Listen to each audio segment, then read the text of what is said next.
El sueño trunco de Alejandro II.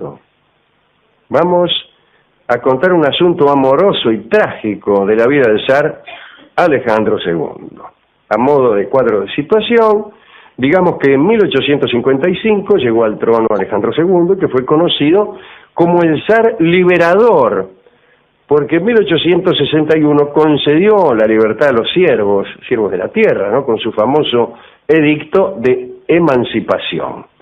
Parece que fue un zar liberal, atento a lo que sucedía en Europa occidental, un entusiasta reformador que quiso dar una constitución más o menos burguesa. Alejandro, cuando todavía era zarevich, es decir, príncipe, se casó con la princesa María de Hesse-Darmstadt.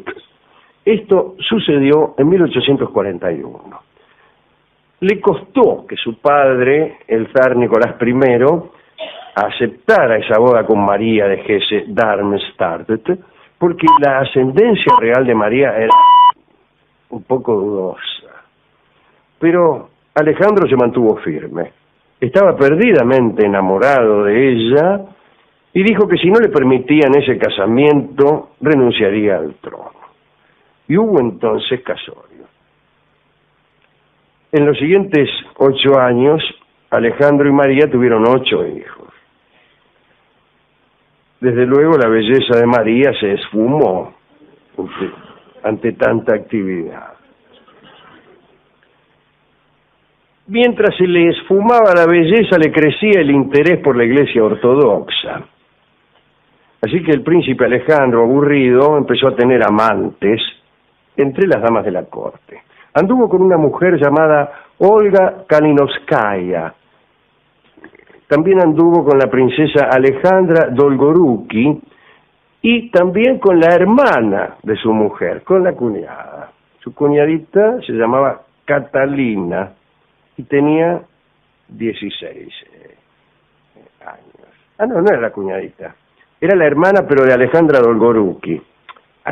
Bueno, ya me había asustado. Disculpe, ¿eh? Desmiento categóricamente que el zar Alejandro haya andado con la hermana de María, sino con la hermana de una anterior amante, Alejandra Dolgoruki. Bueno.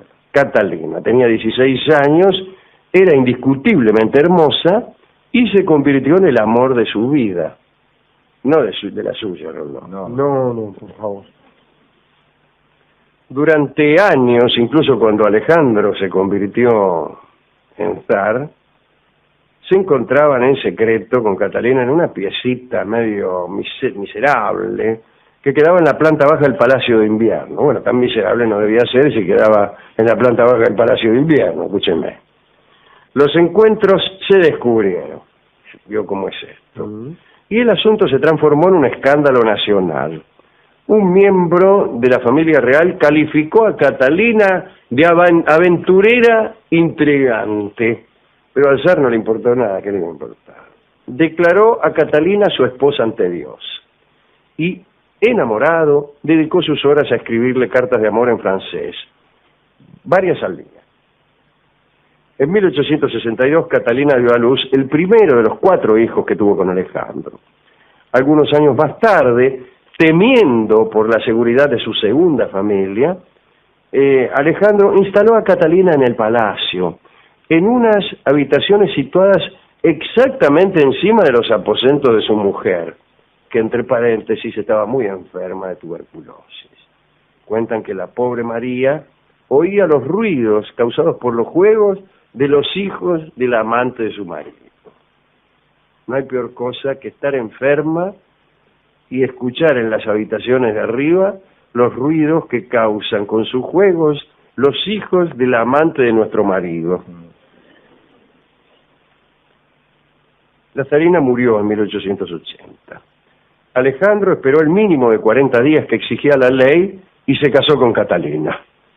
Poco después del casorio, Alejandro quiso que se elevara a su nueva esposa al rango de emperatriz.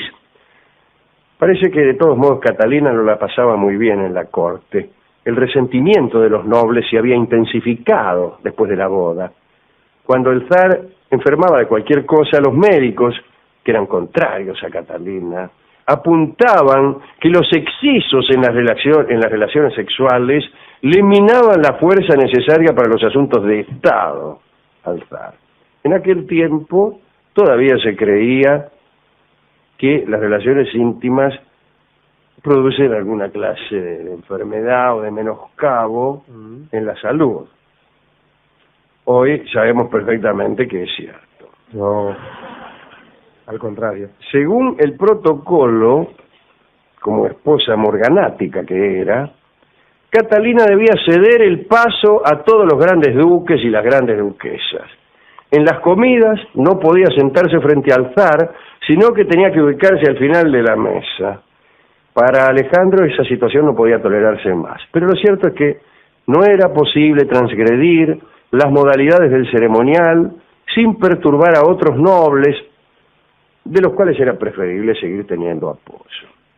Cansado de esta situación, el zar Alejandro había planeado algo que fue comunicado a unos pocos. Pretendía, una vez consagrada Catalina como emperatriz, abdicar en favor del duque heredero y marcharse de Rusia con su mujer y sus hijos. ¿Qué tanto? ¿Qué tanto? Iba a decir una barbaridad. Su sueño era establecerse en Niza, donde iban muchos rusos por el sol, a buscar el sol. A los rusos les atrae mucho el sol. Ya había conseguido una lista de propiedades en venta el zar Alejandro para comprarse alguna casita en Niza. Pero Alejandro era un zar y como tal encarnaba un principio. Y para muchos ese principio debía desaparecer. A mediados del siglo XIX ya habían aparecido los primeros movimientos nihilistas. En Rusia se llamaba así a los muchachos que consideraban que la sociedad bajo los zares era atrasada y opresiva y que debía revolucionarse. En tiempos de Alejandro II había una agrupación que se llamaba Narodnaya Volia, que como bien sabemos significa la voluntad del pueblo.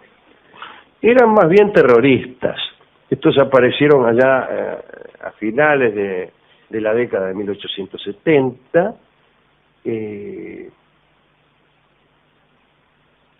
y propiciaban el terrorismo. Otros no, otros revolucionarios de aquella época, que fue una época muy politizada. Luego la historia de Rusia se fue politizando, pero allí empieza el germen de las sucesivas revoluciones, que terminaron en 1917, o que comenzaron. Bueno, algunos eran más bien intelectuales, y por ahí se iban al campo, pero se iban no tanto a concientizar a los campesinos, por los cuales tenían por otra parte una especie de respeto santo, ¿no?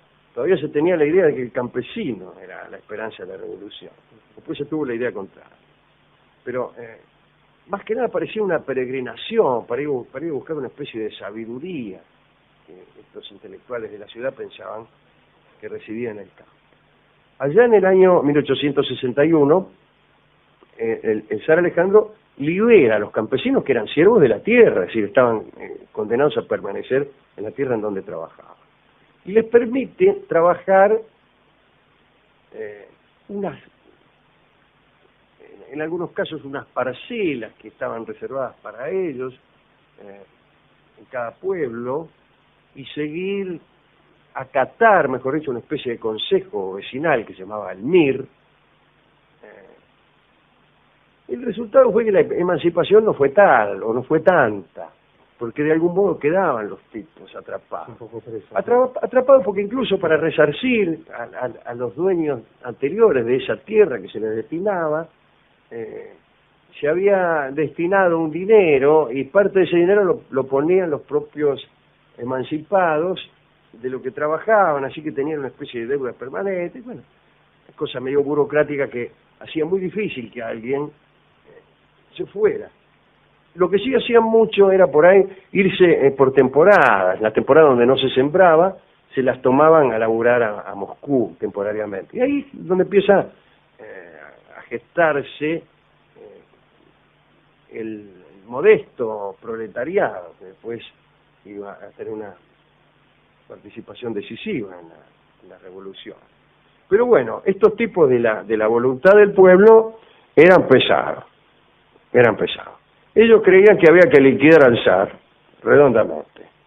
Asesinato de Alejandro II, que tanto escribía. Ellos creían que este crimen iba a provocar tal conmoción que el régimen caería y que sobre los escombros del zarismo se levantaría un gobierno popular. Conspiradores de aquel entonces, Alejandro Mijailov, Nicolás Kivalchich, Andrés Geliabov, y había también una mujer, Sofía Perovsky se llamaba, eso, digamos, lo principal. Pero al final los que se iban a acercar al zar para matarlo eran unos pichis, unos subordinados, no eran de la plana mayor de la voluntad del pueblo. Decidieron arrojar bombas contra el zar en uno de sus trayectos diarios desde el palacio hasta no sé qué oficina. La cosa fue así: en una parada del paseo se produjo una explosión tremenda. El zar, que iba en su carruaje, salió ileso y vio a dos cosacos y a un pastelero muertos por la detonación. Corrió Alejandro hacia los heridos. Mientras tanto, los oficiales apresaron a un tal Rysakov, que era el que había lanzado la bomba, pero que no había tenido mucha precisión. Se le suplicó al zar que se fuera de aquel lugar a toda velocidad, pero Alejandro quiso ver de frente al hombre que había querido matarlo, y se encontró con un adolescente de aspecto insignificante. Y como si se dirigiese a un niño mal educado, según cuentan los testigos, Alejandro II preguntó a Rysakov: ¿fuiste tú quien arrojó la bomba? ¡Qué bonito! Y en ese momento alguien preguntó al zar si no estaba herido. Y Alejandro respondió: no tengo nada, gracias a Dios. Y en ese momento Rysakov, que ya estaba un poco lejos, tuvo la osadía de hablarle al zar para burlarse y le dijo: ¿no es demasiado pronto para dar las gracias a Dios? Y en ese momento otro de los conjurados, que estaba a 2 metros del zar, le tiró la segunda bomba y lo liquidó. El zar destrozado eran bombas así nomás, calcule, si el tipo que le tiró la bomba estaba a 2 metros y sobrevivió, bueno. Sí, claro. El zar fue llevado al Palacio de Invierno y murió allí, custodiado por Catalina, su mujer. Los 4 principales de la conjura, Rysakov, aquel que tiró la primera bomba, ¿no? Que fue también el que delató a su jefe, fueron condenados a morir en la horca. Días más tarde, Catalina abandonó Rusia con sus hijos para no volver jamás. Se fue a Niza, allí donde pensaba ir con Alejandro, se refugió solitaria y murió en febrero de 1922, a los 75 años, olvidada de todos. Alejandro III, un hijo de Alejandro y María, la que murió de tuberculosis, fue el zar que siguió. Horrorizado por lo que había sucedido, persiguió a todas las agrupaciones revolucionarias, clausuró las reformas liberales que impuso su padre y restauró todas las medidas propias de un absolutismo. Medidas que continuaron ya en tiempo del siguiente zar, que fue Nicolás II, el último de los zares, hasta 1917. Así que, más bien todos tuvieron con sus actos acciones diferentes a las que perseguían. Los libertarios consiguieron asustar al régimen, que se volvió más intransigente y más represor. Y con esa intransigencia y con esa represión, lo que se consiguió fue acelerar y potenciar los movimientos revolucionarios. Algún día podemos hablar de las distintas corrientes revolucionarias que hubo en Rusia antes de 1917, de las revoluciones anteriores como la de 1905, y de las distintas figuras y tendencias, desde los liberales, que eran parlamentaristas y que inventaron la Duma, hasta los tipos más drásticos, ¿no? pero eso lo haremos, supongo yo, otro día. ¿A quién quiere dedicar esta charla?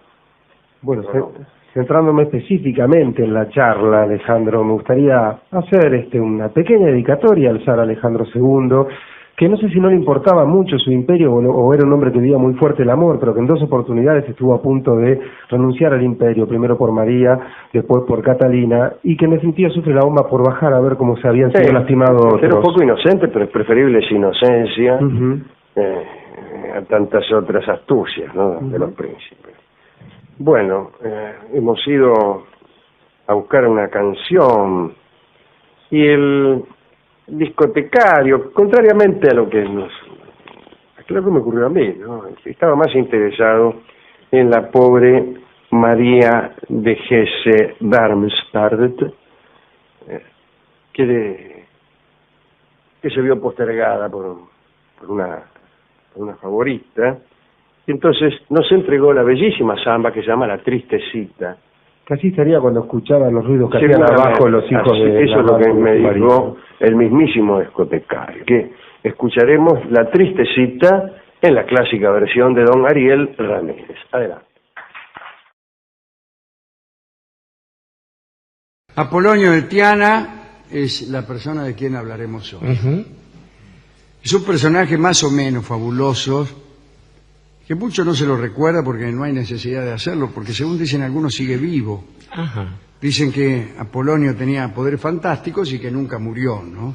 Muchos hombres de la antigüedad aseguraron haberlo visto años después de su nacimiento, desde luego, pero otros invocaron su presencia después de la muerte.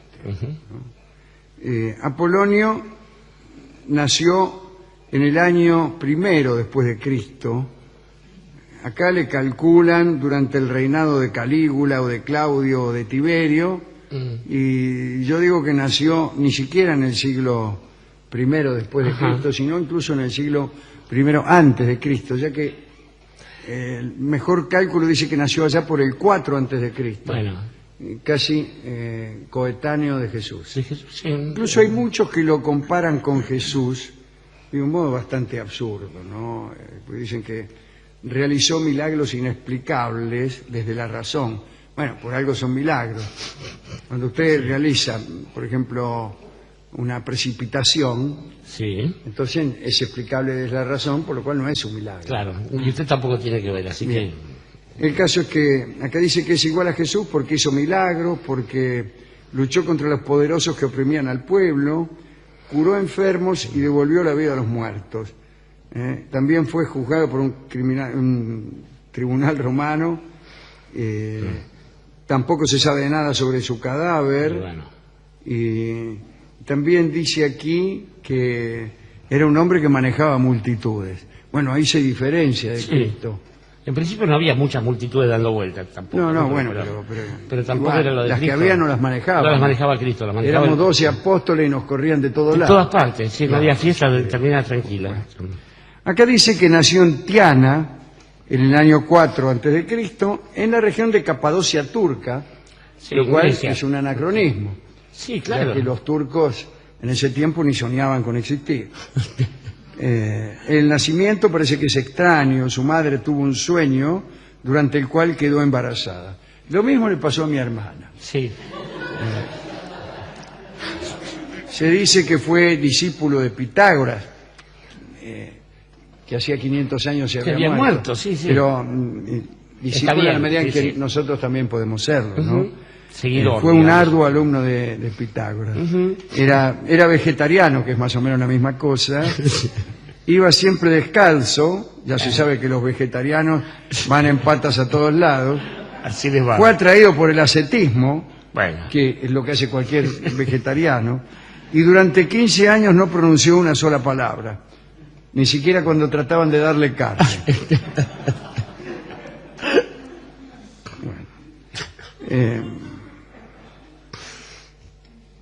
Y sin embargo, otros enciclopedistas más serios dicen que viajó por el Oriente y que vivió en la India. Yo no creo esto tampoco. Se han mezclado las geografías. La gente de aquel entonces no vivía en la India, salvo los que sí vivían en la India, pero nadie se iba a la India, ¿no?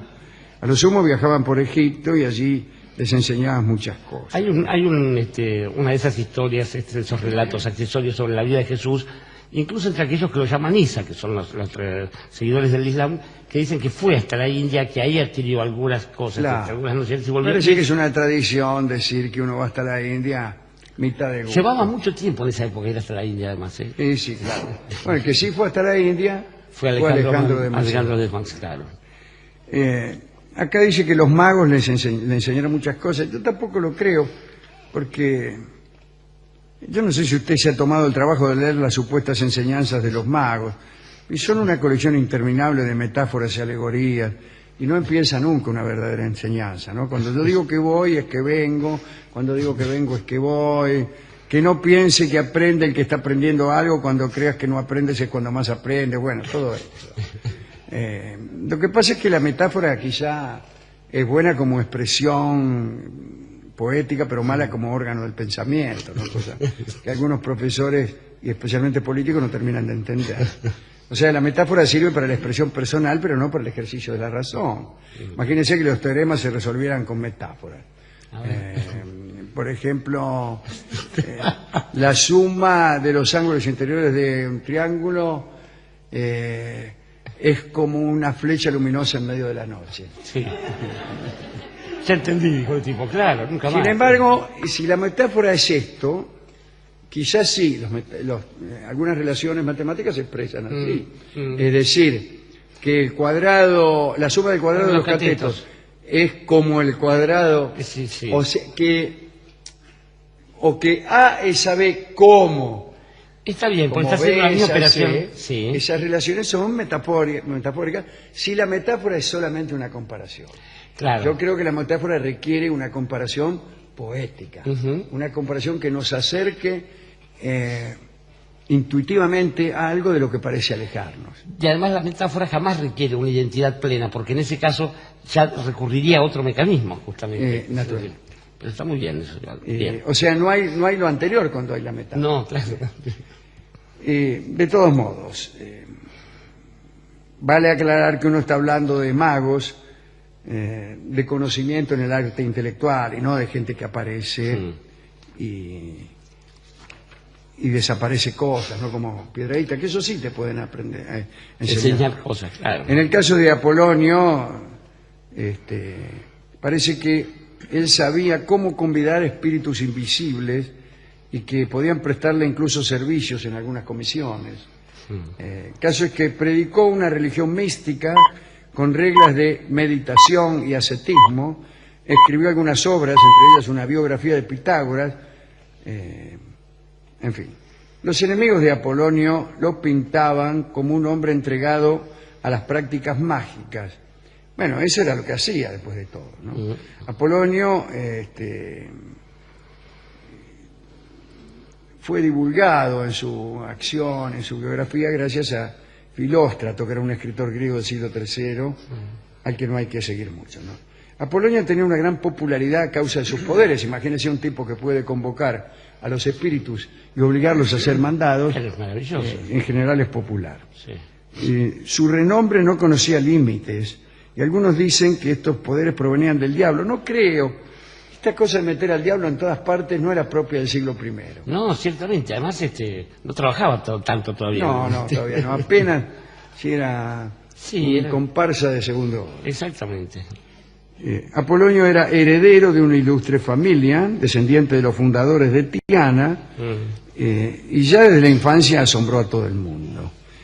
Por ejemplo, se ocupaba de predecir quién iba a visitar su casa. Bueno, en el caso de mi casa es muy fácil, siempre vienen las mismas dos personas. Y a la misma hora. A la misma hora. Tocan el timbre y tocan el timbre distinto. Claro. Tocan el timbre, Maika. Y nadie más me viene a visitarse, una persona mal querida por todo el mundo y abandonada por la otra mitad del mundo. Parece que los padres lo consultaban a Apolonio para saber quién venía. vivo, claro. Cosa que no era necesaria, bastaba con ir hasta la puerta. En realidad no acertaba casi nunca, me parece.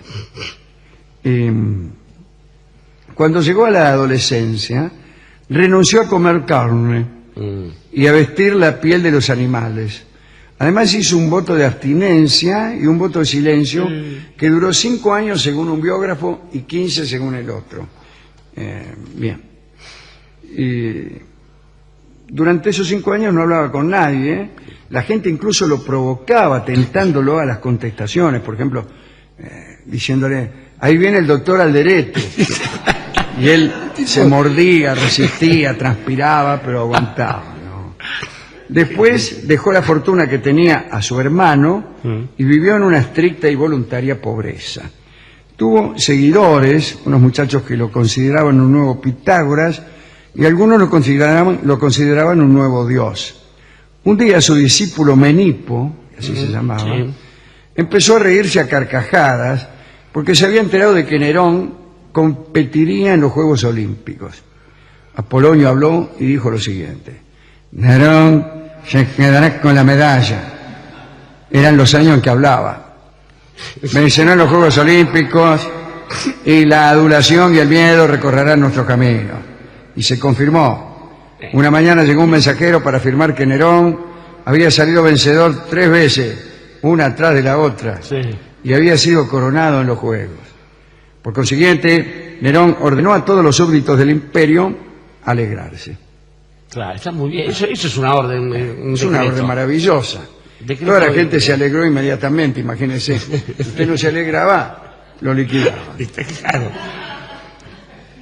También ordenó festejar en las casas y ofrendar sacrificios a los dioses. Muy bien. La alegría era estrictamente vigilada por centuriones o soldados que se metían o espiaban las casas para ver si la gente estaba suficientemente alegre. Muy bien. Quien osara despreciar los triunfos del emperador era condenado al látigo. Durante la estancia de Apolonio en Éfeso, allí donde el templo de Artemis, esto fue bastante más adelante, ¿no? Porque el emperador ya era Domiciano, que era el último de los 12 Césares y también un tirano despreciable, ¿no? Que se había hecho nombrar Dios, que había asesinado a su cuñado, Flavio Clemente, y después, para completarla, asesinó a su propia hermana, Domitila. Un día Apolonio estaba dando un discurso a los habitantes de Éfeso y de pronto cambió el tono de su voz.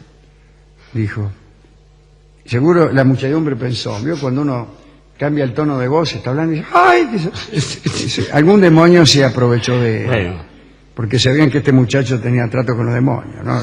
Demonios de los que usaba para, como hemos dicho, para mandarlos a la fiambrería. Esto es un peligro, ya les digo a los magos aficionados, ¿no? Tener 4 o 5 demonios para que hagan mandados. Peligroso porque un día el demonio se te rechifla, te desconoce.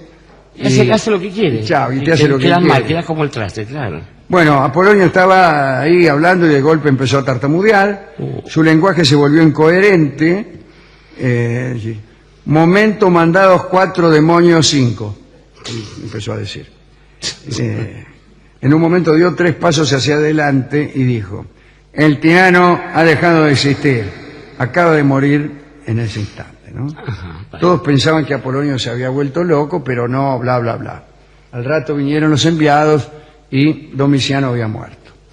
A los 30 días de la desaparición del tirano, Nerva, el nuevo emperador, invitó a Apolonio a acudir a su presencia. Y Nerva, que era un hombre razonable, le dijo que su reino gozaría de mejor fortuna si él aceptaba, que Apolonio aceptaba ayudarlo con sus consejos. Pero Apolonio ya sabía todo, ¿no? Sabía la corta duración del reinado de Nerva, primero porque los dos estaban ya viejos, ¿no? Le dijo, nosotros ya estamos igual, estamos viejos, qué sé yo, bla, bla, bla. Nerva le dijo que estaba bien, pero que le diera algunos consejos. Apolonio le dijo una larga lista de buenos consejos para gobernar bien, pero Nerva no los pudo llevar a cabo porque se murió enseguida. Muy poco después, Apolonio desapareció. Nadie lo vio morir, nadie vio su cuerpo, pero no lo vieron más. Según algunos, murió. Murió en Éfeso, atendido por 2 sirvientes, pero otros afirman que desapareció al penetrar en el templo de Atenea y tras la desaparición los discípulos empezaron a pensar que tal vez no había muerto y que andaba por ahí haciendo predicciones y aconsejando a los príncipes. Algunos aseguran que mucho después se manifestó en reuniones de filósofos. Y así, ese fervor que había despertado Apolonio continuó en Grecia muchos años, compitió con el cristianismo y él mismo se inscribió en esa pequeña legión de personas que no se han muerto, como Saint-Germain, Flamel, qué sé yo, todos esos tipos. Asverus, el judío errante, hay muchos, ¿no? El mismo Gilgamesh, pobre, que anda dando vueltas por ahí. Sí, uno de los que se declaraba seguidor de Apolonio fue Aleister Crowley, ¿no? El hombre más malo del mundo. El hombre más malo del mundo, ¿no? Fundador de la Golden Dawn. Sí. Bueno. Todos los tipos que no murieron se fueron. No murieron, pero se fueron. Sí. Y si aparecieron poco mal, y en realidad no es que los vimos, sino que nos contaron que los vieron. Yo desconfío de esos testimonios. Y si uno se va, si uno está vivo pero se va, no está vivo de verdad. Irse es morirse. Totalmente. De ahí viene además esta especie de horror que se le presentaba a nuestros amigos los griegos con el exilio. No solamente a nuestros amigos los griegos, basta con alejarse un poco de la patria y ver que aquellos que han partido y se han quedado afuera están innegablemente vivos, respiran, comen, duermen, qué sé yo, pero de algún modo no están. Y estaba pensando, Alejandro... Claro, yo pienso en las novias. Sí. Y las novias que se han ido se han muerto. Sí, claro, se han muerto de una manera muy... Pero sí. no porque uno las haya matado, ni que esté enojado. No llegamos a hacerlo. Que se han muerto, han desaparecido, no producen consecuencias sus hechos. Y además uno ya no hace cosas para ellas tampoco. Ya no hace cosas para ellas. Eso es... y de algún modo también uno ha decretado esa muerte. Sí. Por razones... de salud. Diría yo de salud, ¿no? Claro, sí, o de tedio, que también es posible. Pero digamos que las buenas noticias sobre la eternidad en realidad siempre tienen un lado flaco. Tanto usted como yo creo que tenemos muertas a las personas que hemos querido más. Sí, y eso es eso se aplica a nuestros padres. Eso no es una broma, sí, y sí, a alguna claro. de nuestras novias. Y algunas, sí, y siempre en momentos diferentes. Pero digo, cuando no tienen un lado flaco estas ideas, ese lado flaco es una trampa. Por ejemplo, la reencarnación. No, todo muy bien, así que te transformas en otro. Ahora, no tenés memoria. Si no tenés memoria, ¿para qué quieres ser eterno? Claro, es lo mismo, digo. A lo mejor yo estoy aquí hablando con usted y anda a saber quién fui antes. Claro. Y bueno, hay gente no que va sepa quién laburo. Hay gente que va a hacer unos mangos con eso, pero de ahí a la continuidad de la vida. O después, ¿cómo se vuelve? Pregunta que se hacían mucho los escolásticos también. A ver, suponiendo que uno vuelva a la vida, ¿vuelve igual que cuando el auto le pasó por encima? No quiero volver así. Es feo. O vuelve con los muchos años que le llevó morirse, o yo quiero volver a los 27, por ejemplo, 27 y medio. Yo creo que eso hay que arreglar, se puede arreglar. Eso se puede arreglar. Si usted tiene una cuña... Sí, sí. ¿Qué te cuesta? Mire, aquí me hicieron volver a la vida, pero justo después que me pisó un auto que ando... Bueno, mire, ¿qué le parece 31? Compro. Compro y acepto un poco más. La otra cuestión es si la muerte es un lugar. En general es un lugar al que no conviene ir y menos aún es posible salir de ahí. Nuestro amigo Alighieri, por ejemplo, las cosas que uno pasa allá adentro, claramente no le permiten salir nunca. No. A Ugolino, a cualquiera de ellos. Y en general uno no tiene la suerte ni de Paolo ni de Francesca de estar junto con la persona que ama. No, está con cualquiera. En el infierno te toca cualquiera. Eso es algo que no me imagino, pero es verdad. Yo tengo tanta mala suerte que seguro voy a llegar al infierno. Me fui con el tipo del asiento de al lado. Es lo mismo que es un gil, que ya me lo tuve que aguantar acá también. A mí me tocan esas personas o monjas en los vuelos, las trayectorias aéreas. Digo, bueno, y el otro asunto las también... miras que a mí me gustaban seguro que están con nosotros. Que por malvado. Eso es el infierno. Eso es el infierno. Eso es el infierno y no hace falta morirse. Y después lo de los ayudantes. Yo estaba pensando, una forma de resolver lo de la eternidad es dotarlo a uno de ayudantes. Digamos que la Iglesia o algunas versiones del cristianismo han elegido a estas personas que vienen como el nombre actual, el nombre de Dios, los santos en general. ¿no? Claro. Y entonces sí es más sencillo porque uno no tiene que ver a la divinidad, etcétera. Claro, Pero viene el tipo te dice, escuchame. sí, mirá, acá yo te voy a resolver esto. En cualquier caso, yo creo que, dada la experiencia que hemos acumulado en esta charla, cuando uno ve que hay alguien que está alardeando con estas cosas, o que yo, hay que advertirlo. La última de todas las advertencias y la mejor es, tú que puedes, vuélvete. Claro, sí, si uno está ahí del otro lado y puede volver. Pero hermano, vení pronto, claro. Tú que puedes, vuélvete. Sí, ya está. ¿Qué haces allí?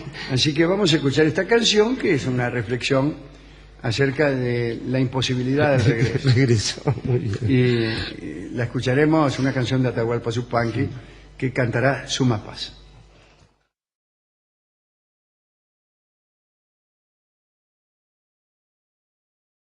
Podemos hablar de un asunto espinoso. Se trata de hombres que han creído ser dioses, hombres divinizados, dioses encarnados, personas que creían en su propia divinidad. Nuestro amigo James Fraser ha escrito muchísimo acerca de este asunto. Y tenemos un catálogo de hombres de la historia que han creído ser o que han dejado que los demás creyeran que eran dioses. El primero, si me permiten la expresión, es Empédocles de Agrigento, que se creyó un dios. Fue filósofo, poeta, médico, vivió entre el 490 y el 430 antes de Cristo. No nos vamos a meter con sus aportes a la filosofía, pero sí con este asunto de divinizarse, de irla de Dios. Sus discípulos aseguraban que antes de recorrer los campos de Sicilia, Empédocles había pasado ya 4 existencias, ya había reencarnado 4 veces, había sido sucesivamente planta, pez, ave y doncella, como aquellas personas que tienen muchos oficios. Era músico, cantor, herrero, sastre, barbero, ebanista, carpintero, domador, puro artesano, y a veces por ser humano hacía de curandero. Había sido, como dije, atención, planta, pez, ave y doncella. Es que como discípulo de Pitágoras, este hombre creía en la transmigración de las almas, en cuyo transcurso las almas, se purificaban de las vidas anteriores. Qué lindo es purificarse de una vida más o menos fulera. Con la imposición de sus manos curaba a los enfermos. Después se subía a un carro con la cabeza levantada hacia el cielo y recitaba versos con acento pomposo. Aquí le traigo el mondongo que usted me mandó comprar. Como no lo puedo entrar, en la puerta se lo pongo.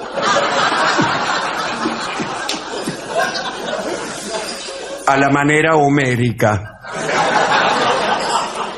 Una gran muchedumbre lo seguía y se prosternaba ante él para escuchar sus poemas. Los hombres venían de todas partes al encuentro de Empédocles, con los brazos cargados de ofrendas. Esta ofrenda es para ti. Llevaba a Empédocles un manto púrpura, pelo largo y unas sandalias doradas. Caminaba con una corona de oro. Se decía que Empédocles tenía el poder de sanar la legaña, disolver los tumores y sacar los dolores del cuerpo. Siempre le suplicaban que hicieran cesar las lluvias y tormentas, y más de una vez conjuró tempestades desde la cima de una colina. Una leyenda dice que un día en Celizonte ahuyentó una peste de fiebre que asolaba aquel lugar. Para ello, desvió el curso de 2 ríos y los hizo desembocar en un tercero. El río Uruguay y el río Paraná pasaron a desembocar en el de la Plata y la peste terminó. En Celizonte lo adoraron, le levantaron un templo y acuñaron medallas con su efigie. Otros dicen que fue adivino. Parece que había aprendido esta práctica junto a los magos de Persia, que, entre otras cosas, le enseñaron la ciencia de las hierbas que trastornaban el juicio y provocaban la demencia. Un día, en casa de un tal Anquitos, ¿qué hace Anquito? Un hombre se precipitó, y todavía mejor sería se precipitó, sobre Empédocles con la espada en alto. El filósofo se incorporó, extendió sus brazos y cantó unos versos de Homero sobre el nepentes, una planta asiática que tenía la virtud de provocar el olvido y la insensibilidad. Inmediatamente, la virtud del nepentes se apoderó del atacante y lo dejó inmóvil, petrificado, inmémore y sin conciencia. Y así se salvó Empédocles de aquel atentado. Como dijimos, los enfermos venían hacia él de todas las ciudades y todo el tiempo lo rodeaba una muchedumbre de infortunados. Las mujeres se sumaban a su séquito y lo besaban todo el tiempo, lo besaban. Una de ellas se llamaba Pantea y era hija de un noble patricio de Agrigento. Su papá la había destinado al culto de Artemisa, pero la chica huyó de la fría estatua de la diosa y consagró su virginidad a Empédocles. Nadie vio en ello, sin embargo, los signos del amor. Empédocles no se despojaba en ningún momento de cierta insensibilidad divina. No profería palabra que no fuera en metro épico o en dialecto jonio, aunque el pueblo y sus fieles solo servían del dórico. Todos sus gestos eran sagrados.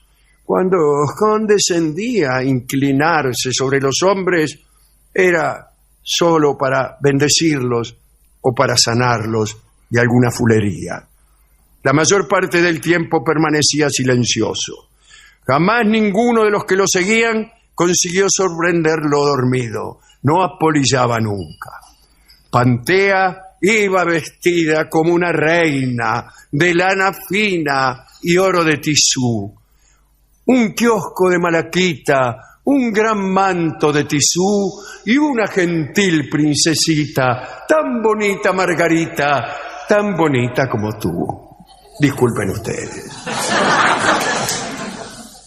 Era esta chica Pantea de cuerpo hermoso y esbelto. Súbitamente, el viento de Asia trajo la peste a Sicilia.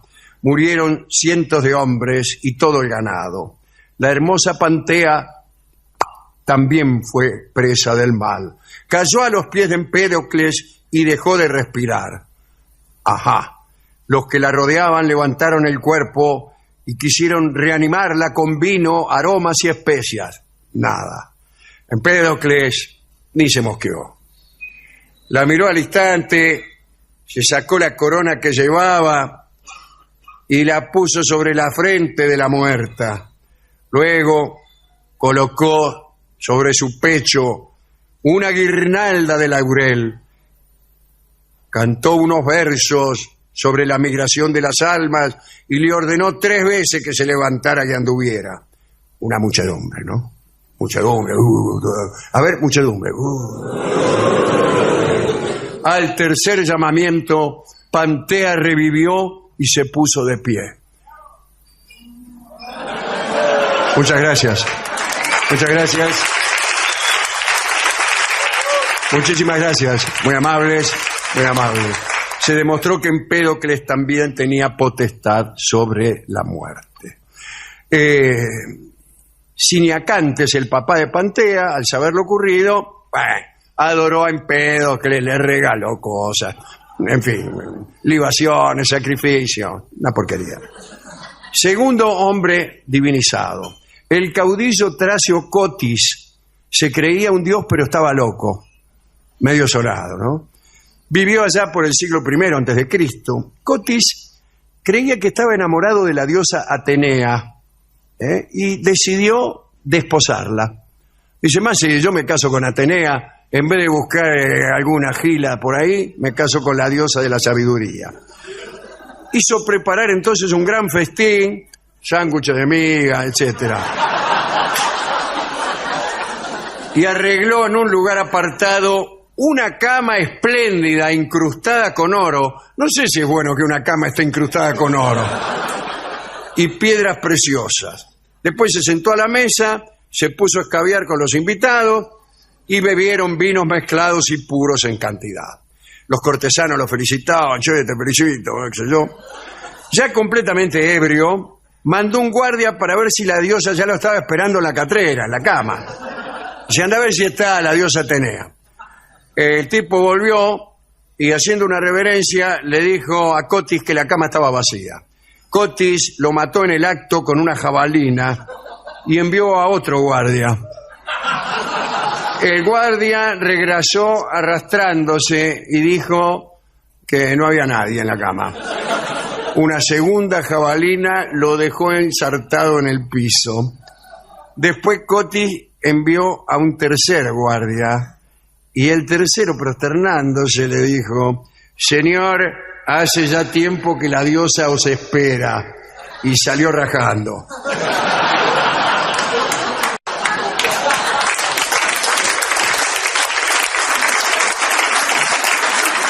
Y no lo vieron más. El rey de Siam era otro que era venerado como un dios. Sus súbditos no podían mirarlo de frente y debían arrojarse al piso si él pasaba. Era espantoso cuando salía de paseo. La gente cayendo como moscas. Únicamente se le podía hablar con un lenguaje especial que era de protocolo. Un lenguaje que en realidad casi nadie dominaba. Había palabras para indicar que comía, bebía, dormía o paseaba, pero esos términos no podían aplicarse a los actos de ninguna otra persona. Era un idioma propio del rey de Siam, porque su carácter divino necesitaba palabras distintas a las que usaba todo el mundo. Pero quizá no haya un país más prolífico en dioses humanos que la India. En Chinklivad, una pequeña ciudad cerca de Poona, en el oeste del país, las personas creían que en cada generación de una familia que vivía ahí, había un individuo que era la encarnación de Jimputi, Ganesha, el dios de cabeza de elefante.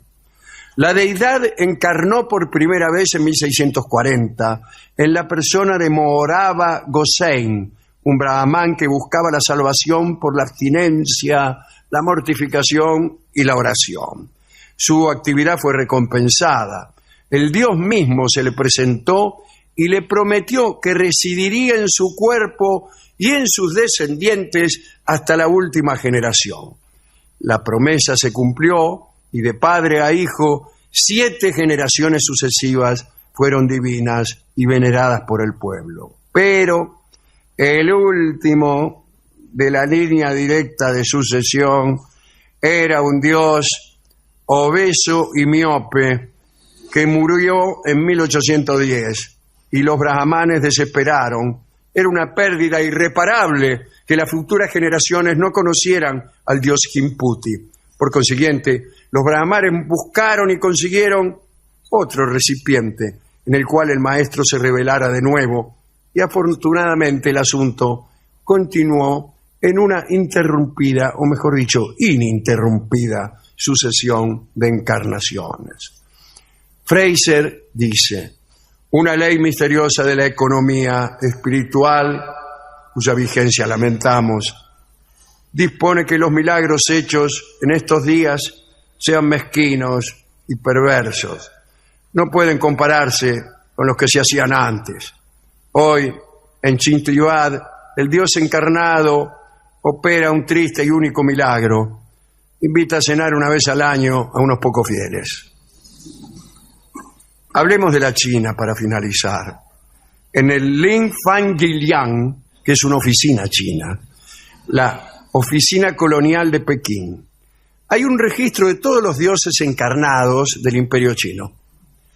¿Hay dioses encarnados aquí? Efectivamente, aquí está la lista. Fichero. El número de dioses con licencia es de 160. En el Tíbet hay 30. Mongolia del Norte, 19. Mongolia del Sur, 57.